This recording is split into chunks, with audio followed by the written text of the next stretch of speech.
क्या आपने कभी सोचा है कि दो लोग लगभग एक जैसे हालात में होते हुए भी उनकी जिंदगी के रिजल्ट्स इतने अलग क्यों होते हैं? आखिर इसका जवाब क्या है और क्या इसके पीछे कोई प्रिंसिपल काम करता है?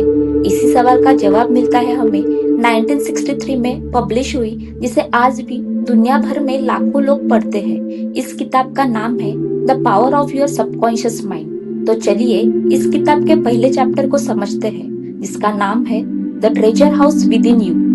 ऑथर डॉक्टर जोसेफ मुर्फी कहते हैं कि हर इंसान के अंदर एक अनमोल खजाना छुपा हुआ है।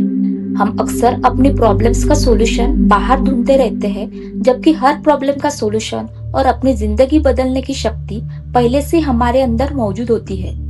लेकिन अगर एक खजाना हर किसी के अंदर है, तो फिर दो लोगों की जिंदगी के रिजल्ट्स इतने अलग क्यों होते हैं? आइए इसे एक सिंपल एग्जांपल से समझते हैं। जैसे कि एक लोहे का टुकड़ा जब मैग्नेटाइज होता है, तो उसमें अपने वेट से कई गुना ज्यादा भार उठाने की क्षमता आ जाती है। लेकिन अगर उसी की मैग्नेटिक पावर ना हो, तो वो इतना भार नहीं उठा पाता। बिल्कुल इसी तरह जब हम अपने सबकॉन्शियस माइंड की शक्ति पर विश्वास रखते हैं, तो हम अपनी क्षमता का बेहतर इस्तेमाल कर पाते हैं। और जब हम खुद पर ही भरोसा नहीं करते, तो अक्सर अपनी असली पोटेंशियल तक पहुंच ही नहीं पाते। ऑथर डॉक्टर जोसेफ मुर्फी कहते हैं कि हमारा माइंड दो फंक्शनल पार्ट्स में काम करता है, कॉन्शियस माइंड और subconscious mind.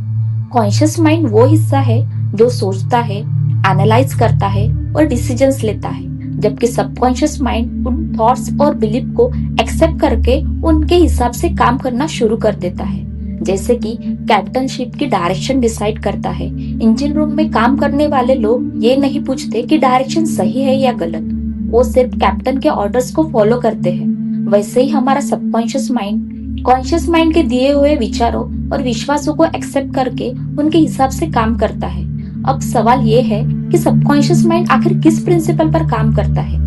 Doctor Joseph Murphy कहते हैं कि प्रकृति के कुछ बेसिक प्रिंसिपल होते हैं और सबकॉन्शियस माइंड भी उन्हीं की तरह एक नियम के अनुसार काम करता है।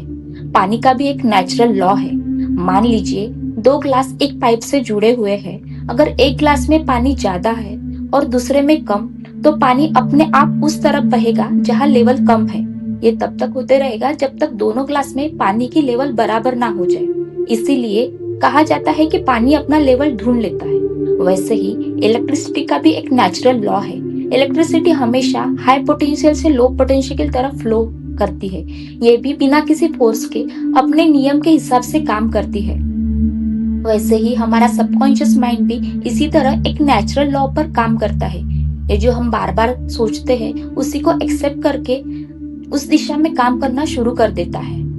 इसी वजह से हर इफेक्ट का एक कॉज होता है। जैसे बीज कॉज और पेड़ उसका इफेक्ट, वैसे ही हमारे थॉट्स और बिलीफ कॉज है और हमारे लाइफ के रिजल्ट उनका इफेक्ट।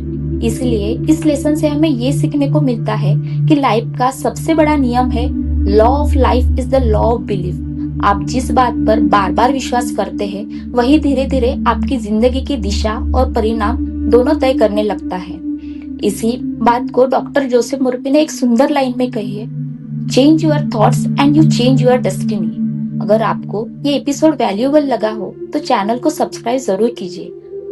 अगले एपिसोड में किताब के अगले चैप्टर को समझेंगे।